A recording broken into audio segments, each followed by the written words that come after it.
বুবলি কি সত্যিই pregnant? Hello viewers, আসসালামু আলাইকুম। ভিডিওটি শুরু করার আগে একটা রিকোয়েস্ট, এখনো যারা আমার চ্যানেলটিকে সাবস্ক্রাইব করেনি তারা প্লিজ আমার চ্যানেলটিকে সাবস্ক্রাইব করে দিবেন। বুবলিকে দেখে এখানে কার কার প্রেগনেন্ট মনে হচ্ছে অবশ্যই কমেন্টে জানাবেন। কিন্তু প্রেগনেন্ট অবস্থায় তো এরকম পারফরমেন্স করার কথা না। যদিও এর আগে বুবলি এরকম পারফরমেন্স করেছিল, তবে সেটা ছিল মুভির ক্ষেত্রে, কারণ সেখানে সে বাধ্য ছিল মুভিটা শেষ করতে হবে। তাই সেখানে পারফরমেন্সের ক্ষেত্রে দেখা গিয়েছিল যে বুবলি এরকম ভাবে ওনা দিয়ে পেটটাকে ঢেকে রেখেছিল এবং তার মুভমেন্ট কম ছিল। এক জায়গায় দাঁড়িয়ে সে শরীরটাকে নাচিয়ে শুধু ডান্সটাকে ফুটানোর চেষ্টা করেছিল। সেম ভাবে এইখানেও দেখা যাচ্ছে, এই প্রোগ্রামটাতেও দেখা যাচ্ছে যে ও তার ওড়না দিয়ে তার পেটটাকে ঢেকে রেখেছে এবং তার মুভমেন্ট এখানে খুব কম এবং সে এক জায়গায় দাঁড়িয়ে বা হাঁটাচলা করে ডান্সটাকে ফুটিয়ে তোলার চেষ্টা করছে। আর সেজন্যই অনেকের ধারণা বুবলি প্রেগনেন্ট। আবার অনেকে ভাবছে বুবলি যদি প্রেগনেন্ট হয়ে থাকে তাহলে এরকম প্রোগ্রাম কেন করছে?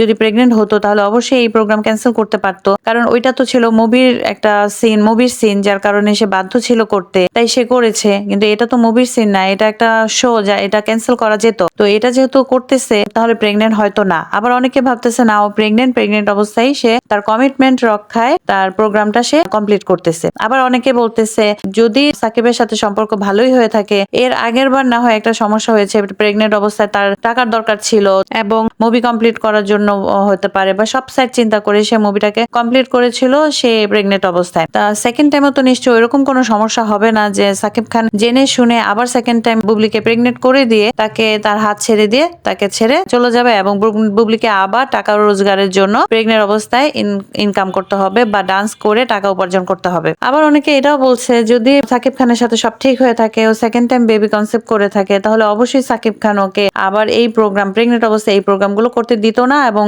অবশ্যই বুবলি সাকিবের বাসায় অবস্থান করত। ঠিক নানা জনে নানা কথা উপস্থাপন করছে, নানা জনে নানা কথা বলছে, আসলে কোনটা সত্যি কোনটা মিথ্যে আমরা জানি না, ওরাই বলতে পারবে। তো আপনারা যদি কিছু জেনে থাকেন অবশ্যই কমেন্টে জানাবেন। তবে আমার পার্সোনালি মনে হয় অবশ্যই বুবলি প্রেগনেন্ট, কারণ বিভিন্ন ছবিতে বুবলির বেবি বাম ফুটে উঠেছে এবং যে ডান্স প্রোগ্রাম হয়েছে সেখানেও তাকে প্রেগনেন্ট মনে হচ্ছে। কিন্তু এবারও যদি সাকিব খান এই বিষয়টা অস্বীকার করে তাহলে সাকিব খান সম্পূর্ণভাবে ফেঁসে যাবে। তার কারণ হচ্ছে দুইবার বেবি জন্মানোর পর কন্ট্রোভার্সি তৈরি করে এখন নিশ্চয়ই তৃতীয়বার সেরকম ভুল করবে না। আর যদি সাকিব খান এবং বুবলির সম্মতিতে এই বেবি কনসেপ্ট করে থাকে বা এই বেবিটা নিয়ে থাকে, তাহলে আমার পার্সোনালি মনে হয় সাকিব খানের উচিত বিষয়টাকে পাবলিকলি ক্লিয়ার করা। তবে বলতে হয় বুবলি যথেষ্ট ট্যালেন্ট। তার কারণ হচ্ছে প্রথমবার যখন সে বেবি কনসেপ্ট করে সে কিন্তু বেবি বাম্প নিয়ে মুভি কমপ্লিট করেছিল।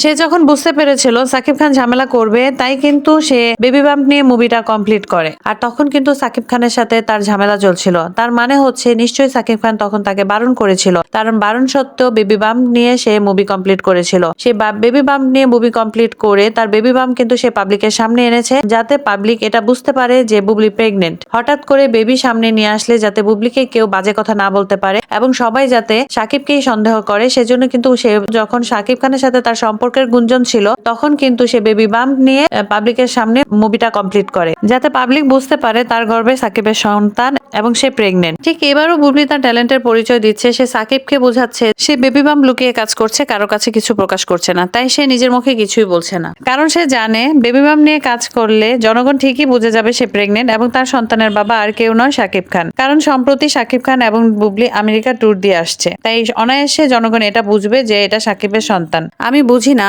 কেন সাকিব খান এখনো এই বিষয়টা ক্লিয়ার করছে না। আমার পার্সোনালি ধারণা এখন অন্তত সাকিব খানের এই বিষয়টা ক্লিয়ার করে দেওয়া উচিত। একজন সুপারস্টার হিসেবে সাকিব খানের উচিত তার ফ্যামিলি ইস্যুটাকে পাবলিকের সামনে ক্লিয়ার করে দেয়া। এটা ঠিক সাকিব খান তার ফ্যামিলিকে মিডিয়ার সামনে বেশি আনতে চায় না, ঠিক আছে এটা, কিন্তু যেহেতু তার ফ্যামিলি ইস্যুটা এমন ভাবে মিডিয়ার সামনে আসতেছে, পাবলিক এটাকে এত খারাপ ভাবে নিচ্ছে, তাই তার উচিত তার ফ্যামিলি ইস্যুটাকে পাবলিকের সামনে ক্লিয়ার করে দেয়া। অন্যান্য দেশের সুপারস্টাররাও কিন্তু তাদের ফ্যামিলি নিয়ে থাকে, তারা কিন্তু তার ফ্যামিলিকে মিডিয়ার সামনে আনতেছে না, কিন্তু তাই বলে পাবলিকের মাঝে যে ইনফরমেশন গুলো আছে রাইট ইনফরমেশন আছে। এই যে আমাদের পার্শ্ববর্তী দেশের যে সুপারস্টাররা আছে তাদেরকে নিয়ে কিন্তু এত ব্যাড কন্ট্রোভার্সি হয় না। তাই সাকিব খানেরও একজন সুপারস্টার হিসেবে উচিত তার ভক্তদের প্রতি একটা দায়িত্ববোধ থেকে হলেও তার ফ্যামিলি ইস্যুটাকে ক্লিয়ার করে দেয়া। একটা মানুষ দুই বউ নিয়ে সংসার করতেই পারে, সাকিব খানের দুই বউ আছে, সেটাও যদি তার যদি দুই বউ থেকে থাকে তাহলে দুই বউকেও তার পরিচয় করে দেওয়া উচিত, স্বীকার করে নেওয়া উচিত যে হ্যাঁ আমি দুই বউ নিয়ে সংসার করছি। আর যদি সে এক বউ নিয়ে সংসার করে সেটা কে,